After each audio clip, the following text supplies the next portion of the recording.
नमस्कार प्रेक्षकांनो, मालिकेच्या आजच्या भागामध्ये आपल्याला पाहायला मिळणार आहे की सारंग आणि सावली हे दोघ जण कशा पद्धतीने एकत्र येत आहेत, झुरळांची काय कमाल होणार आहे आणि सारंग आणि सावलीला ते कसे एकत्र आणणार आहे ते आपल्याला आजच्या या व्हिडिओमध्ये पाहायला मिळणार आहे।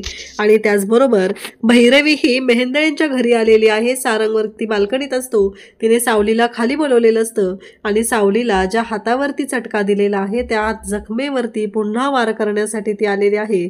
सावली मात्र एवढत असते आणि सारंग वरून बाल्कनीतून हे सगळं पाहत असतो। सारंग आता भैरवीची कशी वाट लावणार आहे ते आपल्याला आजच्या या व्हिडिओमध्ये पाहायला मिळणार आहे। प्रेक्षकांनो, त्यासाठी हा व्हिडिओ शेवटपर्यंत पहा। तर सावली इकडे थांबलेली असते आणि ती सारंगसाठी आता ज्यूस बनवण्याचा विचार करते। त्याचबरोबर सारंगने तिला जिरा सोडा बनवायला सांगितलेलं असतं आणि नेमकं त्याच वेळी तिथे आलेली असते ती म्हणजे अस्मीने कचोरी आणलेली असते। ती सारंगची वाट बघत असते, कचोरी तोंडात घालते तेवढाच सारंग तिथे येतो आणि ती सारंगला खानाखुणा करून सांगू लागते।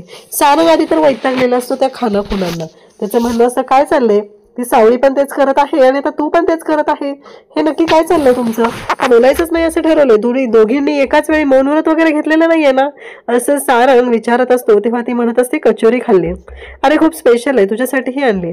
तेव्हा सारंग म्हणतो नाही नको, मला ऍसिडिटी झाली। तेवढ्यात सावली त्याच्यासाठी जिरा सोडा घेऊन येते आणि एक चिठ्ठीही लिहिते। त्या चिठ्ठीमध्ये तिनं लिहून ठेवते की सारंग सर, माझी काही मजबुरी आहे, तुम्ही समजून घ्या मला, मी व्रत केलेलं आहे आणि त्याच्यामुळे हे सगळं तुम्हाला मी सांगू शकत नाही, हे सगळं त्याच्यामध्ये लिहिलेलं असतं।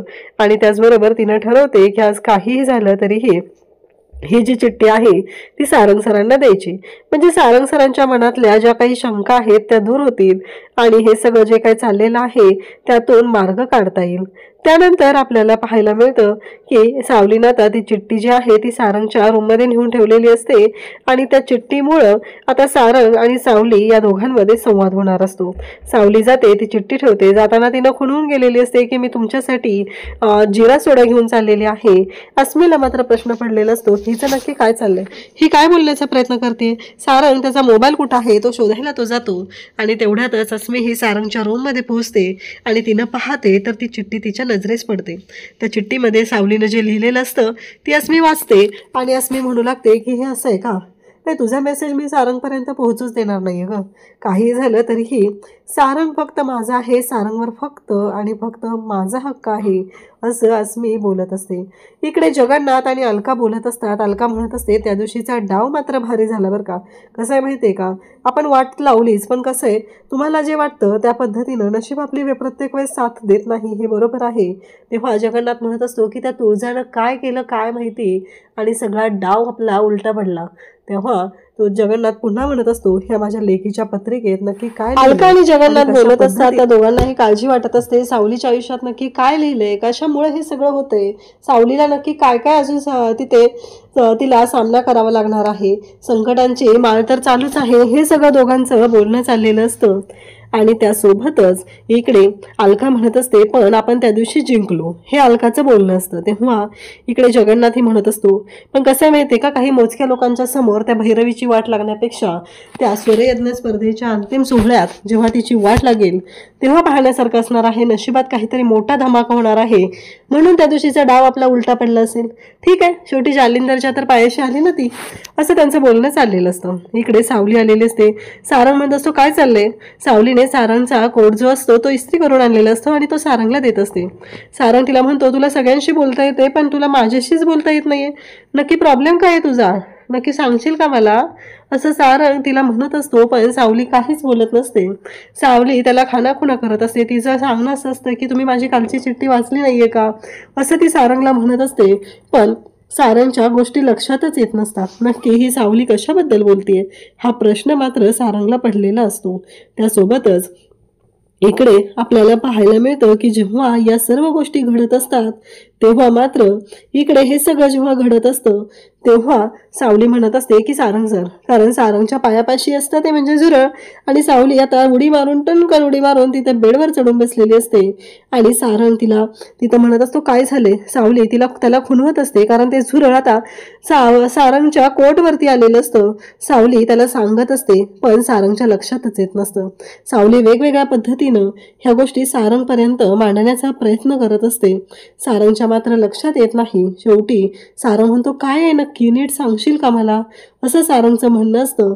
परंतु सावली मात्र त्याला काहीच सांगू शकत नाही. आणि शेवटी सावली सारंगच्या जवळ जाते आणि त्याचं ते ब्लेझर आहे ते काढू लागते. सावलीला मात्र झुरळाची जामच भीती वाटत असते आणि सावली स्वतःला त्यातून सावरण्याचा प्रयत्न करत असते.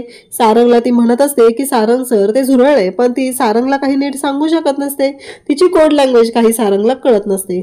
सारंग तिला विचारत असतो, नक्की काय आहे, एकदा मला नीट सांगशील का. पण सावलीला मात्र त्या गोष्टी काही केल्या सारंगला नीट सांगताच येत नसतात. सारंग तिला वारंवार विचारत असतो, पण सावली मात्र त्या गोष्टी सारंग पुढे व्यक्त करू शकत नाही.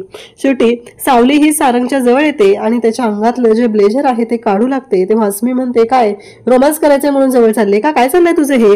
तेव्हा सारंग तिच्याकडे पाहत असतो. अस्मीने हे सगळं बोलायची काहीच गरज नाही. कसं आहे, शेवटी देवाब्राह्मणांच्या साक्षीने, अगदी एक 10-5 हजार लोकांच्या साक्षीने सारंग सावलीने लग्न केलेलं आहे आणि अस्मीला हे विचारण्याचा अधिकारच नाहीये. पण अस्मी मात्र हे सगळं विचारत असते. तेव्हा सारंग अस्मीकडे पाहत असतो. सावली तिथेच बेडवर असते आणि मग सावली अस्मीला सांगते की झुरळ आहे. अस्मी लगेचच उडी मारते आणि ती उडी मारून पुन्हा बेडवरती जाते. म्हणजे सारंगच्या लक्षात येतं, सावलीला फक्त माझ्याशी बोलायचं नाहीये, बाकी सगळ्यांशी ती बोलू शकते.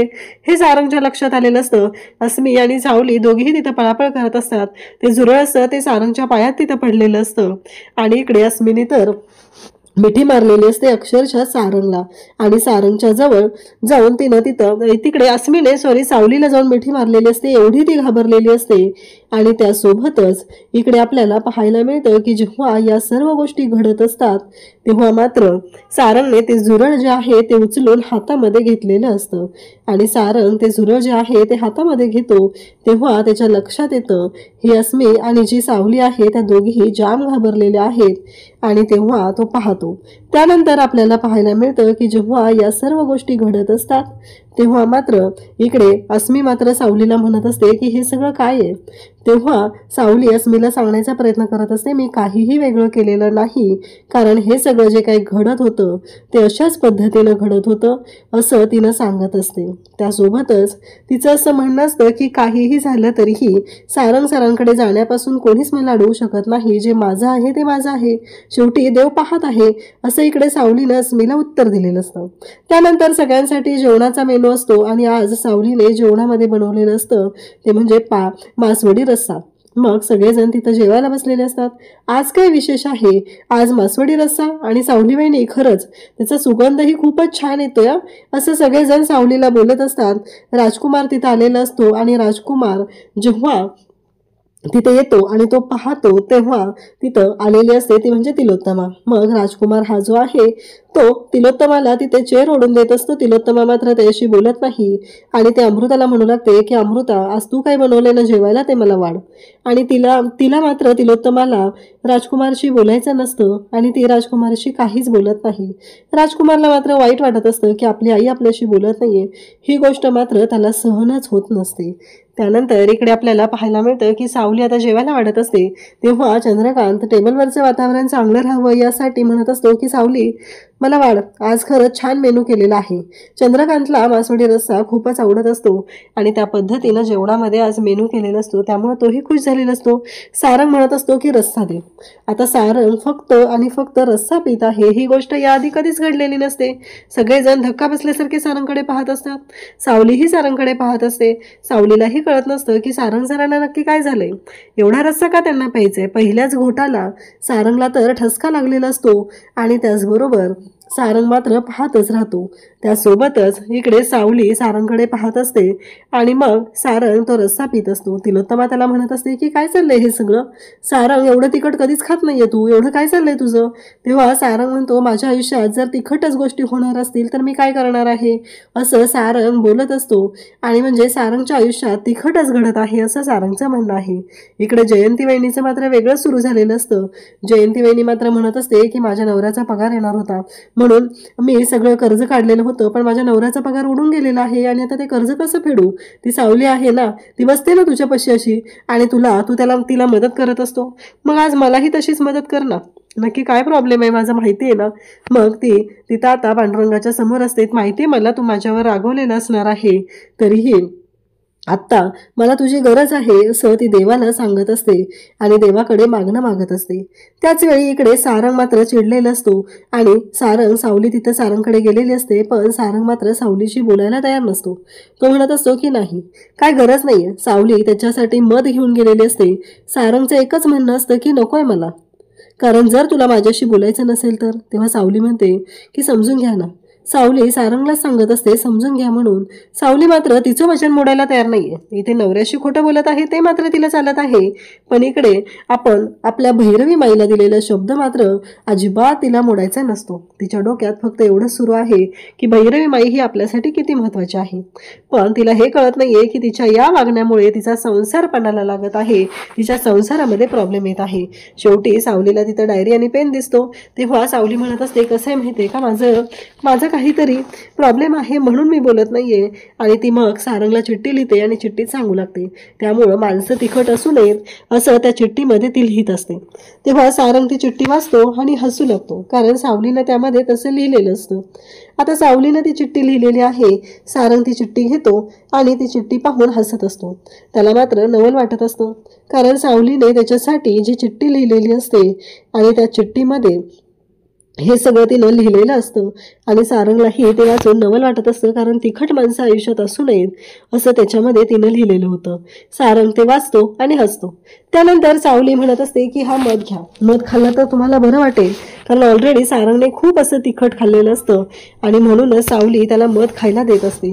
पण सारंग मात्र सावलीचा हात झिडकारत असतो. तो म्हणत असतो की नाही, मला नको आहे. आणि त्याचबरोबर इकडे आपल्याला पाहायला मिळतं की सारंग मात्र सावलीला झिडकारतोय, तिचा हात झिडकारून लावत असतो, कारण तू माझ्याशी बोलत नाहीये, तर हे सगळं जे काही चाललेलं आहे ते मला अजिबात आवडलेलं नाही. तर इकडे हे सगळं जे काही घडत आहे, त्याचबरोबर या सर्व गोष्टी जेव्हा चालू असतात तेव्हा मात्र इकडे पाहायला मिळतं की हे सगळं चालू असताना सावली जबरदस्ती सारंगचा गाल पकडते, तोंड पकडते आणि त्याच्या तोंडामध्ये मध घालते. आणि त्याला काहीही झालं तरीही आता सारंगला ती जबरदस्ती मध खायला घालत असते. त्याचं कारण एकच असतं, ते म्हणजे सारंगला जो त्रास होत आहे त्यासाठी. म्हणजे पहिल्यांदा सारंगवरती सावलीनं बायकोचा हक्क दाखवलेला असतो. बायकोच्या अधिकाराने ती त्याच्याशी बोलत असते आणि त्याला ते खाऊ घालत असते. त्याचबरोबर इकडे जेव्हा ह्या सर्व गोष्टी घडत असतात तेव्हा मात्र सारंग तिच्याकडे पाहत असतो आणि सावली मात्र गोड अशी स्माईल देते. सारंगला छान वाटतं. त्यानंतर सावली सारंगला पाणी देत असते. सारंग नाही म्हणतो आणि त्यावेळेसही सावली जी आहे ती जबरदस्ती त्याला ती पाणी पाजते. त्यानंतर आपल्याला पाहायला मिळतं की उद्याच्या भागामध्ये भैरवी आलेली आहे आणि ती सावलीच्या ज्या हातावरती जखम झालेली आहे त्या हातावरती पुन्हा तिनं वार करत आहे. त्या हातावरची जखम ती रगडत आहे. तेव्हा मात्र सावलीला खूप त्रास होत असतो, सावलीला वाईट वाटत असतं, हे सगळं घडत असतं. आणि तेव्हा सावली मात्र स्वतःला या सगळ्यातून बाहेर काढण्याचा प्रयत्न करत असते. भैरवी म्हणत असते की एक गोष्ट लक्षात ठेवायची आहे, तुझ्या आईबापाचं जे घर चालतंय ना ते माझ्या जीवावर चालतंय, मी त्यांना पैसा देत आहे, आजपर्यंत मी तुम्हाला पोचलेला आहे एवढं लक्षात ठेवायचं आहे. काहीही झालं तरीही उपकाराची जाणीव ठेवायची. आणि या दोघींनाही माहिती नसतं की वरती बाल्कनीत सारंग आहे आणि सारंग हे सगळं पाहत असतो.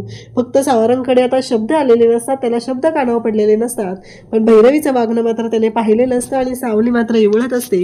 ही गोष्ट सारंगच्या नजरेत पडलेली असते. सारंग आता भैरवीची कशी वाट लावणार हे आपल्याला पुढे पाहायला मिळेल.